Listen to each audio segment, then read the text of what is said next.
Truth and Lies in the Energy Sector. This title was created by our guest, Cyrus Brooks, engineer, public speaker, writer, educator, public relations. Good evening, Cyrus. Good evening, good afternoon, good morning, wherever you are. Perfect. It's a pleasure to have you here today. Cyrus, please, if you could classify, I know that's complicated, this question, but in your opinion, what's the biggest truth and the biggest lie about energy? Well, I would start with, I would argue that the biggest truth of energy is, and let me take a minute to explain, is that energy is for people, right? Energy is for people, right? So this is the truth. If you look at like we talk about energy, what do we mean energy? This word comes from Greek, right? Energia, right? And and it's first really written by the philosopher Aristotle. He talks about this energia. And nowadays, okay, so energy is about work and physics and mathematics. And, you might have seen some cool things like kinetic energy is mass times, velocity squared, and potential energy is this and that. Yeah, there's all sorts of interesting engineering and mathematical things.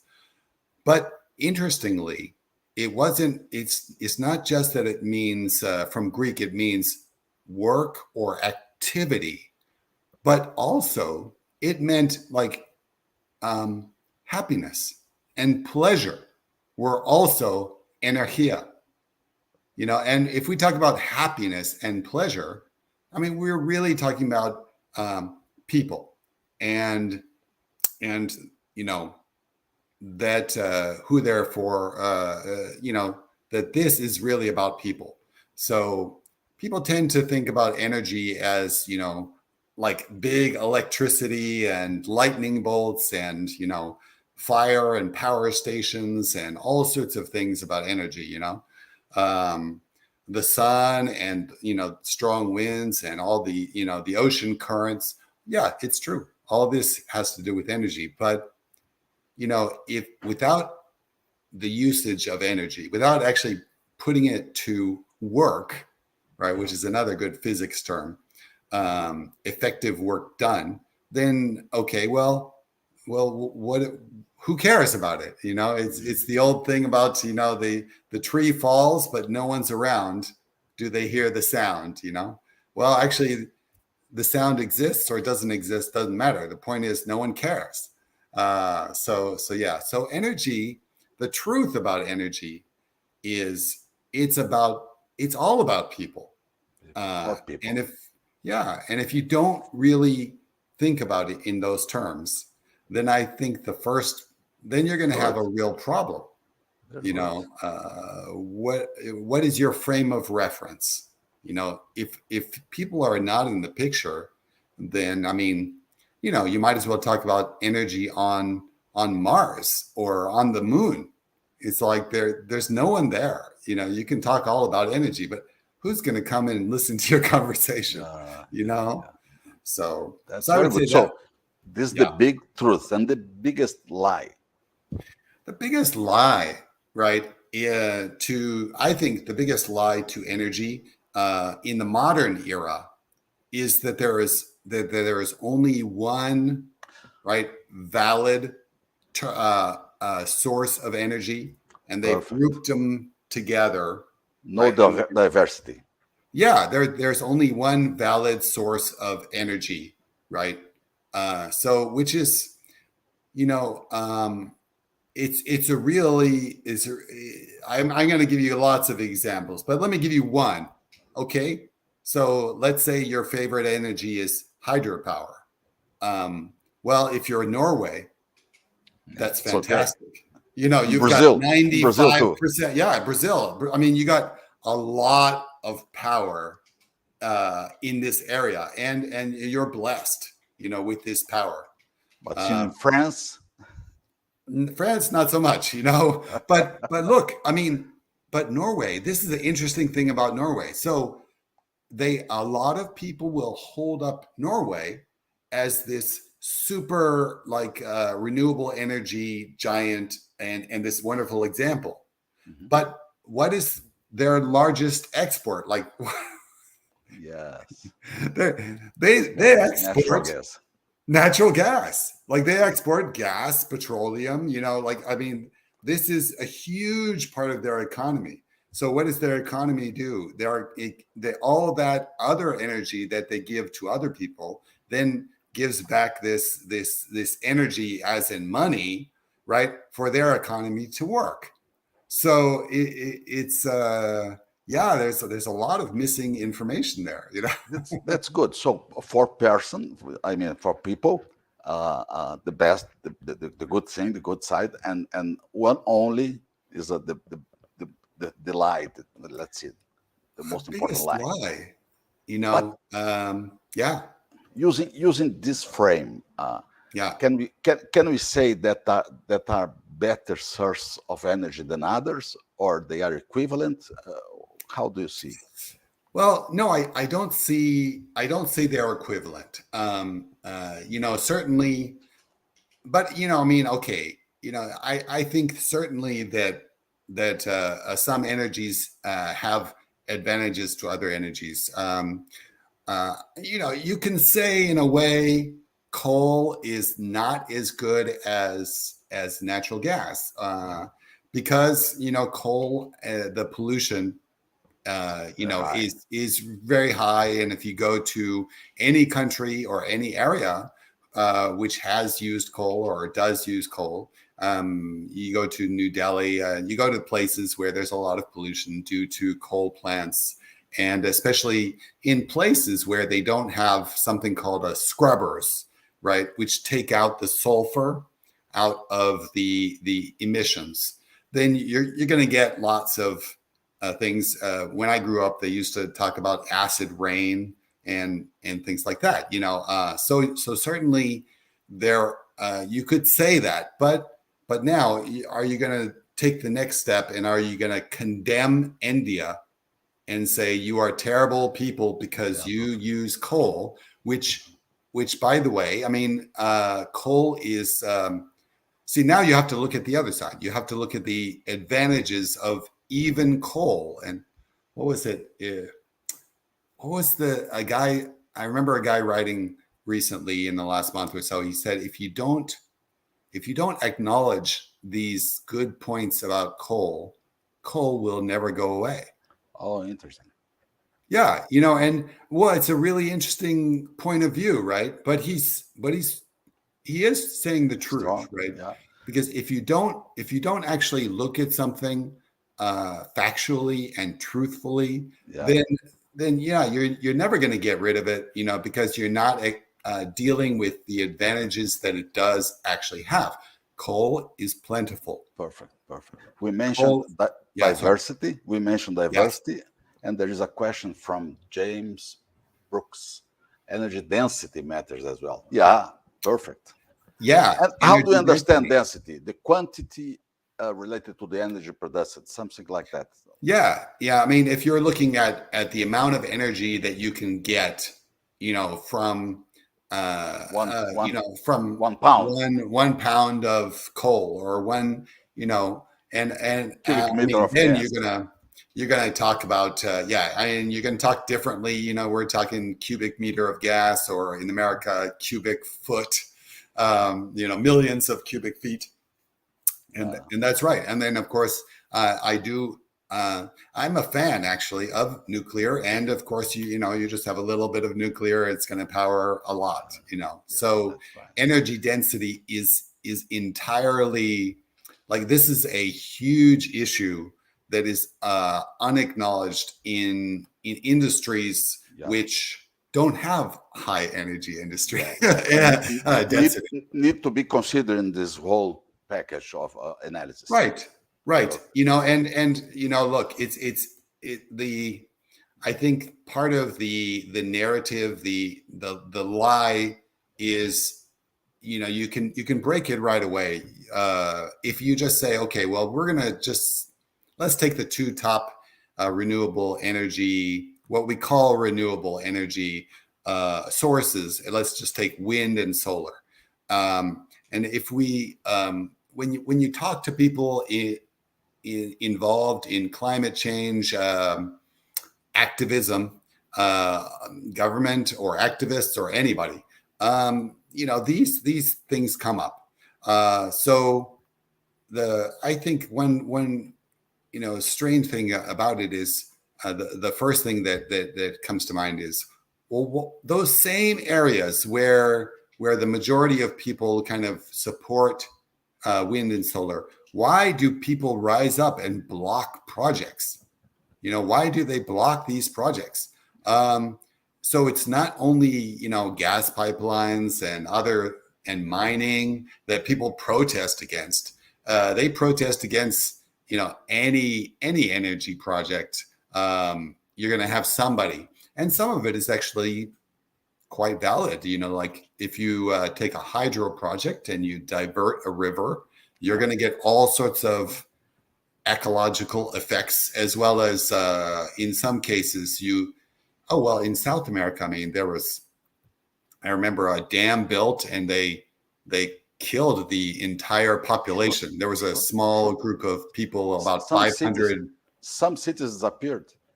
Yes. And so, and also, you get a hydro has so many good things, but like, okay, if you have a rupture of hydro, then you get flooding like China in the last couple of years, or in South America, where you just get, okay, we're just going to have 10,000 people just die, and it's the catastrophe. I mean, we've never had a nuclear catastrophe as bad as you've had, dams break and that kind of catastrophe. So this kind of stuff is incredible.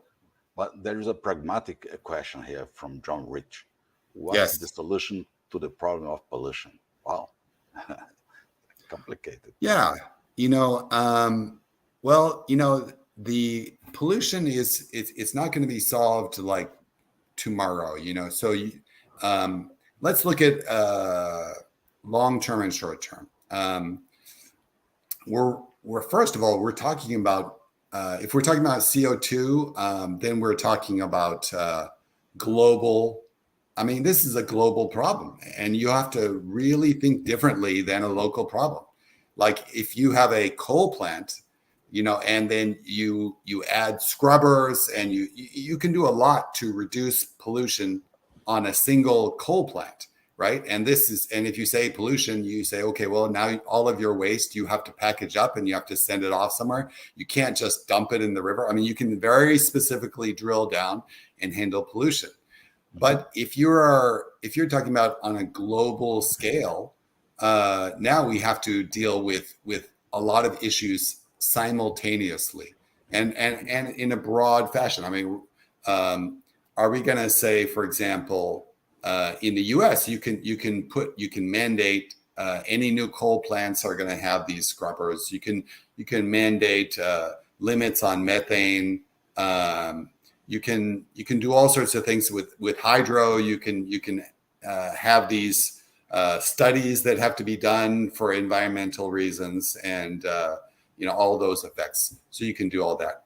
But what are you going to do in a developing nation where they have like literally they have nothing, right? So unfortunately, I mean, it's kind of like a forest, right? If you have nothing and you start cutting down trees, now somebody in a developed world could come over and say, I'm sorry, you just can't cut down any trees. Yeah, but I don't have a house. I mean, I don't have a place to work, a place to live. I don't have any of these things. Yeah, but like in my country, if you cut down trees in my country, that makes things worse. So you can't cut down any trees. And I'm thinking this is not quite fair. They are not follow this. No, of course. No, it doesn't. So I would say, to answer the question really on pollution is that you do have to care for pollution, but look who is better equipped to handle it. Those with better economics are better equipped to handle pollution. Okay. But so the question is, do you believe on the renewables for a short term, for a long term, or nothing is feasible? You know, I'm okay. So it really depends on also the location. It depends on what's good for that area. I think the biggest problem that I see with wind and solar is that they are intermittent, unreliable sources. They will not give you the power that you need in an instant. Constantly. Yeah, continuously. And there's lots of talk about if you have a super interconnected grid across the all of America or all of Europe, or across many countries, that the theory is that there's always wind in somewhere. There's always wind. There's always solar or wind somewhere. So yeah, that's it's an interesting idea, but the truth is no one's ever done it. No one's ever done a single city to make sure to make that really happen. And of course, if you talk about interconnected grids, what happens if one country says, well, I'm in shortage, I'm not going to give you any? And there's all sorts of challenges with that idea. So the next idea is, of course, energy storage, which is the holy grail of the renewable energy industry, right? It's not quite as difficult as fusion, but still, if you look back at energy storage, you'll find articles 10 years ago, 15 years ago or more, saying that, we found it, in the laboratory. We've got, this great, like a new battery that has come across. This could revolutionize everything. It's just around the corner, and so forth. And they will, the media that print the stories will forget, that 5 years earlier they printed a similar story with that tale. So there's a real challenge there to Sure. For that industry. Let me use this your last thoughts and ask you what the public needs to know about energy transitions, the truth. Okay, well, the truth about the energy transition is really that, as I said, let's start with the energy itself. This evolves around people. So I think an honest approach to energy, to climate change and the energy transition, right, is we have to revolve the conversation around people. And when we talk about people, let's make it simple. Let's talk about a standard of living. I think everyone can agree that people in the world deserve a decent standard of living. And at least keep the same level of quality. At least, keep, I don't know. I think, if it was really true that, that we're headed towards the world literally burning up like the temperature of Venus, yes, and greenhouse gases, and it's going to produce a feedback loop which kills us all, for sure. I can reduce my standard of living a bit. I could sacrifice a little bit. But look, leaders always talk about sacrifice for the greater good, and I'm not a big believer in other people, because it's going to end up being other people mandating the little guy, right?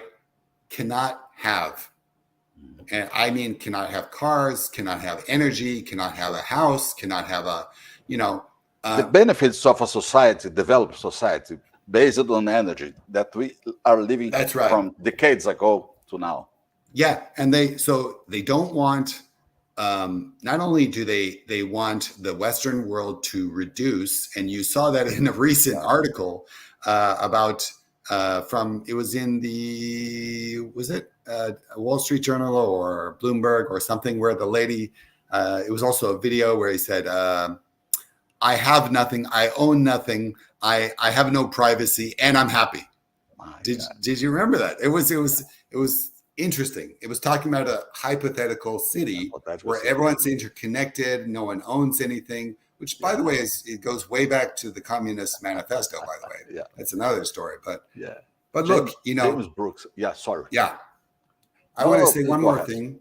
Yeah, sure. I'll jump in on this next one, but the thing is, that's the developing world, telling people that they should really stop, they should own less, they should not have a car. They even say you shouldn't have kids, all these kind of things, Wow, my God. Yeah, there's a huge climate group impact. in the UK. Basically, one of their top 10 points is agreeing not to have kids. Wow. So that's another one. But now look what they're talking about to places, developing world, like in sub-Saharan Africa. Okay, they're also saying that, all those things that the West has enjoyed for the last, hundreds of years, and often on the back of resources from Africa, from Southeast Asia, the French used to get, and some parts in South America too. Yeah. And South America, of course, South America, all the gold, the conquistadors came in and took back to Spain, all these things, right? Yeah. So yes, so they're saying to the developing world that you are not allowed to have those things, So, but as we know, all the people saying this are still flying across the world on their private jets and everywhere and so forth. Yeah. They're talking the talk, but they're not walking the walk. That's for sure. Yeah, that's James. All right. Just replacing coal with natural gas across the world would greatly reduce pollution, allowing more innovation, other source of energy such as hydrogen, as well battery technology. Yeah. Yeah. So this is interesting. There's a couple of questions there. I'm looking at the comments here. I didn't see that before. Yeah, and this is a very good point. Okay, so let's take what some people might think is a step back, but if in the broad scheme of things can be a step forward. So if you look at the U.S., the U.S. has reduced emissions and been the leader in reducing emissions since 2005 by replacing coal with natural gas. And they've been able to also develop this shale revolution. And look, I'm American, but I still support shale development in Europe. I mean, why shouldn't any country have their own energy independence? Maybe that's not good for my country, but I'm not European. If I was European, I would want it. For oil and gas dependence from Saudi Arabia and other places, and for renewables, the dependence is on the minerals that are requested. Yeah, so well, different kind of dependence. Let's diverge for a second. I mean, a lot of us Western people, since the Wealth of Nations and Adam Smith and all that, we looked at the free market idea, the basic idea, as hey, if there's a lot of players and there's a lot of competition, generally speaking, that's a good thing. Now, of course, I'm the first guy in. I lose my monopoly, so I won't like it, but it does, even for me, it pushes me to innovate, right? So like Starbucks, Starbucks is still huge. There's plenty of people in this sphere. There's plenty of cafes. Not everybody will go to Starbucks, but but still, so lots of people have jumped in and joined in that and it is quite competitive, but they've done very well. But it also, I think, the more players that are there, that pushes them to do better as well. So look, if suddenly Europe has shale gas, their prices go down, we get less of a market. But overall, it pushes us. Maybe I say, well, look, maybe someone would get the bright idea I already had, I wish, which is, why doesn't the U.S. push for economic development of South America to create a much bigger, stronger market so that more wealthy citizens can actually afford its products, which are just south of us, It's like, there's a billion people there just waiting to be served, but they're going to need a lot of energy, right? And they have, I mean, South America. I mean, it's a land full of jungles and forests and mountains. I mean, it's not a flat plain. I mean, that's why Simon Bolivar had such trouble, unifying South America. I mean, you can't unify South America into Different one place. country where everybody's the only way you can cross the mountains is by, of course, horses and burros, But there is a very tricky question from a very strong guy in Brazil, Andrei Jakubovic, a famous guy. So let's read the question. Your thoughts on Bitcoin mining and proxy energy storage? I mean, I love the idea. Look, honestly, I love the idea of sure, if you can have energy storage, but remember that, I mean, you're going to have loss.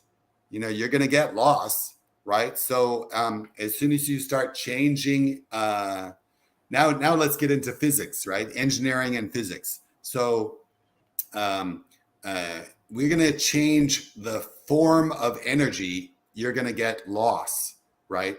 Now, when you want to make money, there's a few ways to do it, right? One way to do it is to be the only seller and to have just a few items and to charge a lot.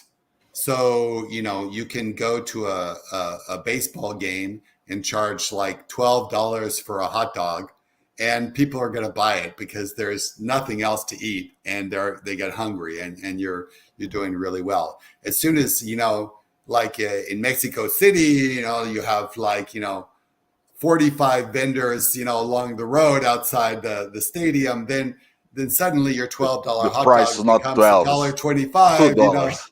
Yes, exactly, and so forth. So look with I think Bitcoin, I mean, basically having it as energy storage. Well, cool. I mean, you could be. I know they also talk about mining. Probably, yeah. The blockchain mining and all that kind of stuff. That could be really interesting. You could have all that mining being done really next to an energy source. That could be very, very helpful to the grid, that's another thing entirely. But whatever you do, if you change energy to anything, so let's change our wind power. So as soon as we get too much wind for the grid, then we're going to send it into blockchain or whatever we're going to do, and then we're going to reverse it out. Well, basically, I think that in that case, you are saving what would have been wasted energy. So I think because it's called load, like load shedding, I believe it's called. Is that right? So anyway, you're just shedding it, right? You're just getting rid of it. So and literally the wind turbines are gonna, they're gonna just turn their blades to stop the wind because it's just they can't use it. So I think you could do something with Bitcoin as a proxy energy storage, but I would only say if it's not for what energy would be wasted, then there's not much purpose for it because you're going to get loss and you're going to get lost. So let's talk about that one of the problems of and one of the other lies is about natural gas stoves. Natural gas stoves. Yes. So it's a surprise. In the United States, are they banning? There are areas which have put in place future bans of natural gas hookups. They've talked about natural gas stoves and recently natural gas heaters, water heaters. So personally, I would say one thing quickly is that, okay, and if you buy a house and you care for a family, you do You're welcome, Andre. You do also want to care for, to make sure that your family is cared for in an emergency or in a blackout or something. So when I got my house, I thought, well, look, if the electricity goes out, I can still use my gas stove. I can still use my gas fireplace. And if there's any storm or something, I could keep things safe. So that was part of the reason why I used gas. Now, look, if gas is going to take 5 or 10 years off my life, I'm going to stop using it. I mean, look, I don't smoke, I don't drink, I don't do drugs. I try to exercise once in a while. So I do things that would, benefit my health. And so I do consider those things. Yeah, but what's the reason that do not replace all gas, let's say, utilities by electricity? Okay, let's Price. The PR spin is that look, natural gas stoves. Let's just assume for a second that they are dangerous to your health. Let's say that is the reason. That is what they are saying. And then secondly, they're saying natural gas stoves are bad for the environment, right? Well, okay. So first of all, the danger to your health, I would like anybody who really is worried about it to research it by yourself.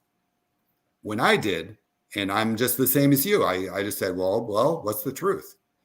I researched it for hours and finally came up with studies have shown that in the average lifespan of a person, that gas, without gas, I mean, this is like, how do you study this? This is another story itself.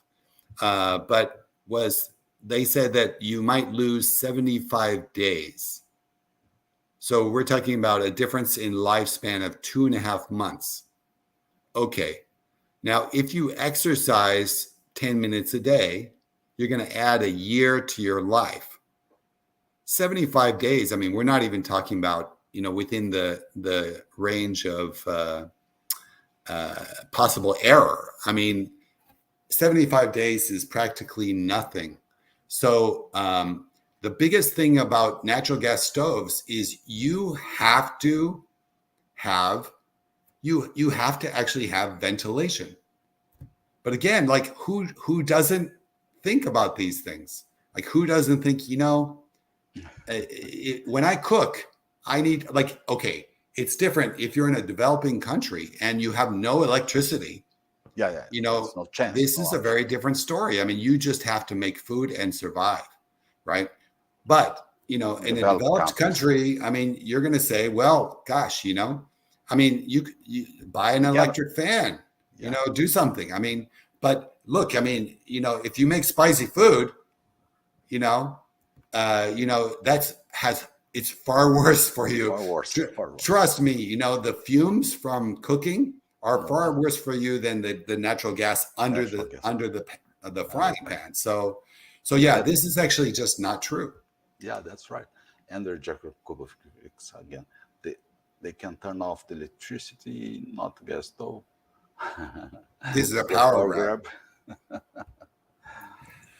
Yeah. So okay. So yeah, and this comes back to a point. Let's go back to one important point. This is all about people. And when we say people, please let's not talk about the greater good, because the biggest problem with the greater good is who decides what is good and for who. Look, if I could turn off all of fossil fuels, right, the price would skyrocket. There would be very little electricity. Who do you think would get that electricity? The regular guy? No, he's out, man. That's it, right? So yeah, the thing is, you have to think about the individual, the average Joe, the guy in the street, especially the guy. You also have to think a little bit about the guy who's maybe a little bit lower in the economic frame of things. Like, how is he going to afford this stuff? Yeah, you got to think about that guy, because those guys, they're not just like workers and laborers. I mean, these guys are the backbone of society. I mean, okay, you stop picking up trash. Take any major city and just stop picking up trash. You know what happened? I Yeah, mean, it sometimes happens, right? You just okay. Well, I mean, why should they go to work? They have no energy. They're not going to go to work. Okay, we get no trash pickup. People stop working at the water plant. People stop. I mean, like all the regular guys are actually what makes society go. So you got to care for those guys, right? yeah, And as Andre said, it's like, yeah, if we have a interconnected grid, yeah. smart cities, all these things, yeah, it's fine. But as China has shown, Mm. what happens when a guy in power can just turn it off? Can turn off your digital wallet. He can turn off your power. They can He control everything. can just turn off. So I don't mean to be conspiratorial, but I'm Yeah, just saying, there is a reason the very existence of America started with this idea of individual liberty. it's a very good point. It's a very important point. And if you look at individual liberty Yeah. compared to energy, it's a vital important point. Let me add something for you.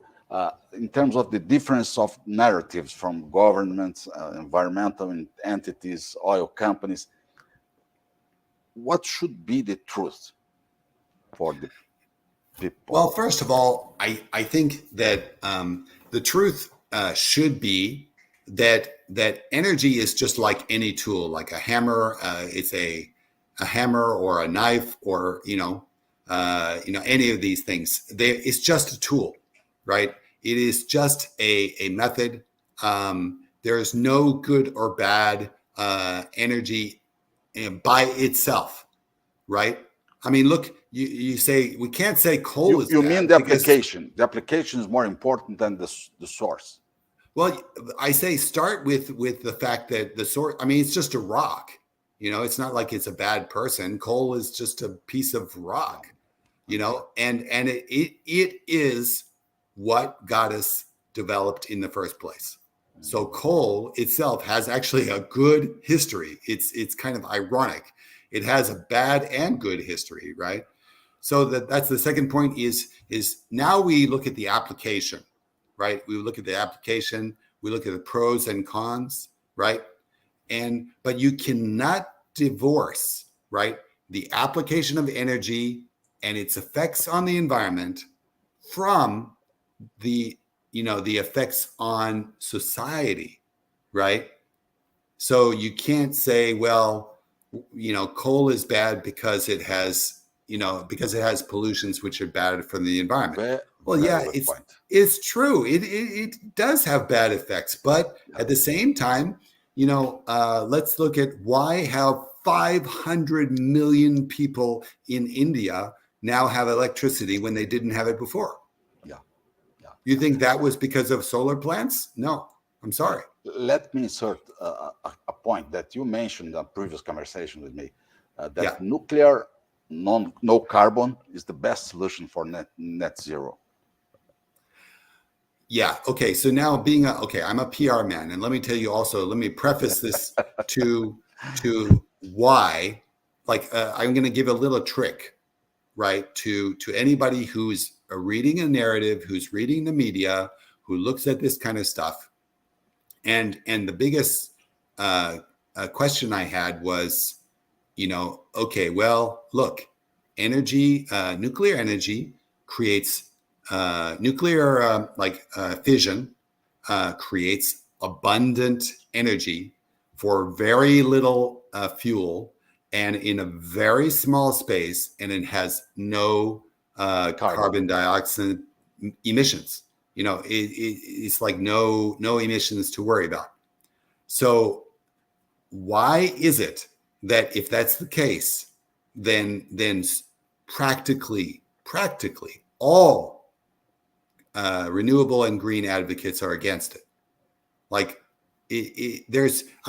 Remember, let's start it again. If it's true that we are going to burn up, every single human being is going to die because the world is going to get too hot and we're all going to die. It's literally apocalypse coming. If that's the case, why would they not? Why would they not accept and promote nuclear? Well, clearly, this is where you just punch the hole in the narrative like a balloon. It pops, and you just say something is clearly wrong, right? If the most obvious solution, they're entirely against. Now, I'm not saying nuclear doesn't have its problems. I mean, we know that we're scared of it because of two things nuclear disasters and nuclear weapons. I mean, certain nuclear proliferation. We're scared for those reasons for sure. But regardless, when you just do a little research, and you'll find that, wow, why are all these people against it? And heck, the IAE in 2005 was talking all about how nuclear was needed, and then nowadays they only kind of say, well, it'd be kind of good if you didn't close your nuclear plants. That would be kind of good, But in May 2021, Farid Birol said to stop all new projects of oil and gas. So it's not a reliable institution to those things.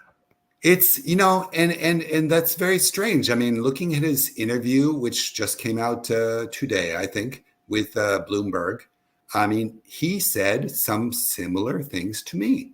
Like he said that for him, energy access is very important.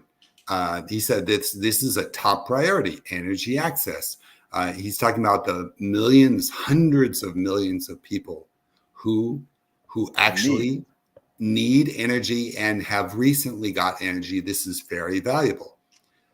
He immediately jumps over into, for example, solar power.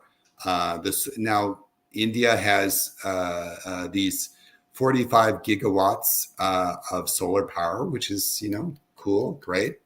Yeah. But the same areas, and we're talking about Gujarat, deserts of Gujarat, where they got solar power and huge solar farms. But these same provinces in India get blackouts. They get blackouts. So look, okay, let's take it back to the individual. I mean, you're a guy or a girl who's taking care of themselves, their family. You can't be having like a blackout. I mean, within a day, all of your food is spoiled. If you have a refrigerator at all, and all this kind of stuff. So you can't live that way. You can't live on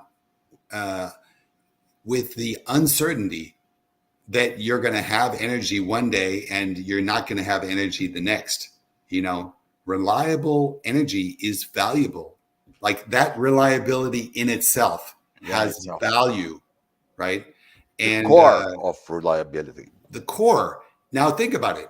If the reliability has value, then all these cost estimates, right, of energy and solar power, they talk about levelized cost of energy and this kind of thing.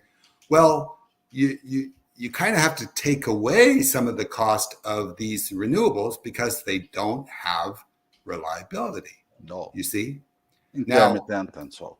That's right. And I'm going to keep, so I have all this, in Texas, we have a lot of wind power, but I have to keep all this natural gas ready because this wind power may just stop blowing. And do not forget that petrochemicals cannot be done with renewable gas. So then you get to the greater. There are some, yeah. Well, the greater conversation, and this goes back to, okay, let's take that coal thing. They talked about coal. If you don't acknowledge the good points about coal, you'll never get rid of it. Now let's apply it to petroleum, to oil. We're all we all love nature except natural things like Petroleum. Yeah. So petroleum has these incredible qualities, which is it breaks down to things like methane, which is you get natural gas, and Raw which material is for essentially, and then you get C2H6, right? CH4 is methane, C2H6 is ethane, and ethane breaks. You get ethylene and ethylene. I mean, you're basically that's the basic building block of so many so many plastics, right? things, plastics. And plastics, medicines, all of these things that have allowed us to double our lifespan. We're like average of 39 years, like 200 years ago, and now Must be our average replaced. is 80. These products must be replaced by They must be renewables, replaced. hydrogen and ammonia, and so different things. That's right. So let's kind of round this out a little bit. Okay, so look, I'm an engineer. I'm not against using wind Sure. turbines. I mean, Sure. I love it. If you take a turbine and you put it in a small container and you attach it to a really long container, what do you have? You have an airplane. I love it. I love engineering, So, turbines are great. And It's not so not to be against or not. It's the reality. that's right. That we are It's talking not, about. it's nothing about being against it or for it. But look, if someone was really smart and they really created an energy storage and you had a very sunny or windy or both area, then yeah, look, you could literally have an area which could take care of itself, with wind and solar. But again, you have to be real. I mean, this is like, okay, you have maintenance, you have mining, you have Sure. you have the end of life. Okay, you have a great wind turbines, but if you produce a whole wind farm for an area, well, after 25 years, you got to replace them all. So you got to remember to include that and all this kind of stuff. So as you said, petrochemical industry, we have to replace the entire petrochemical industry, Fundamental for the societies. No doubts. or not. So this is the point: is that the idea that this kind of linear thinking that we only have one. I told you it's the Choice. biggest lie. It's the biggest lie that there's only one way to go. Look, that is not the way disruptive industries Oh yeah. go.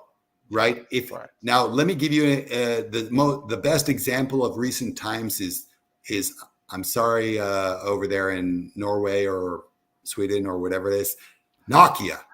Look at Nokia. Now, back 20 years ago, I mean, Was the best. It was the phone. Nokia was this giant. Along came this iPhone, and I mean, okay, we had BlackBerry, we had a few other things, but really, the iPhone killed it. I mean, that was it. So Kodak's another. yeah, I mean, you what you have is this.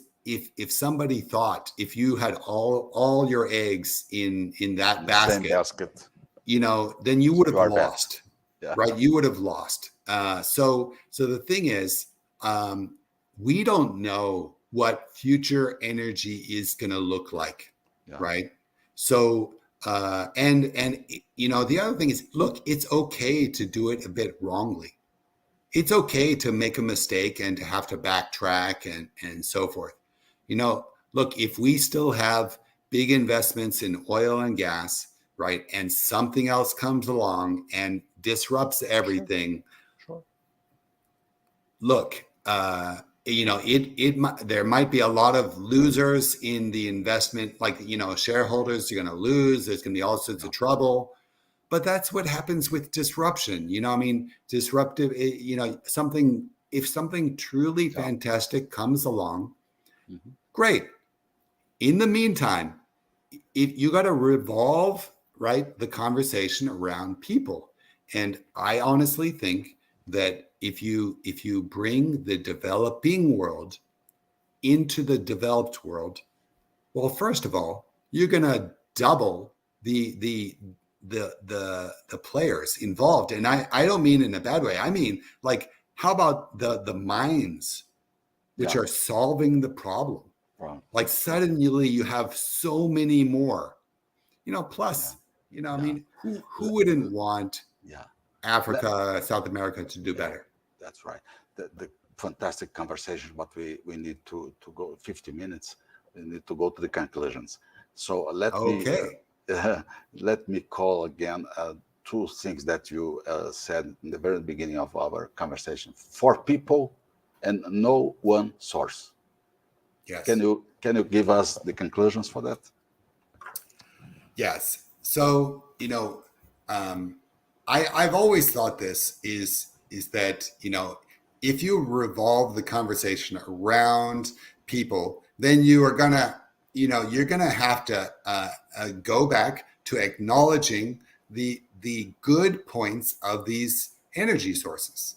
Personally, I was also educated, just like everybody else, that oil and gas were bad. They have a long history, and not all of it was good, just like any industry. But you have to see all these good points. If you don't, then we're going to try to replace it with a source of energy which cannot replace it.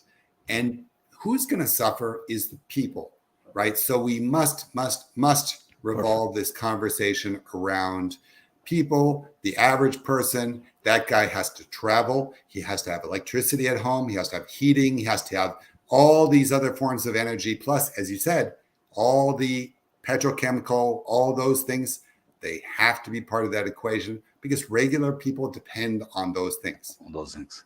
Perfect. Yeah. The one energy source, I will wrap it up by saying that look, we might take what you think are 2 steps back to make 3 steps forward, right? Oh, perfect. So do not think just because we're using coal or gas or oil or anything that it's necessarily bad.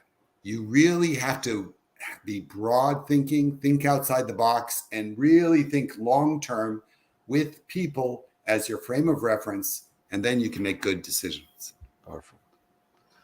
Thank you so much. It was a fantastic conversation. I will invite you for more times in this podcast. Thank you very much. Yeah, thank you for having me. Cyrus Brooks, thank you so much. Have a good day. Bye-bye. Okay, you too.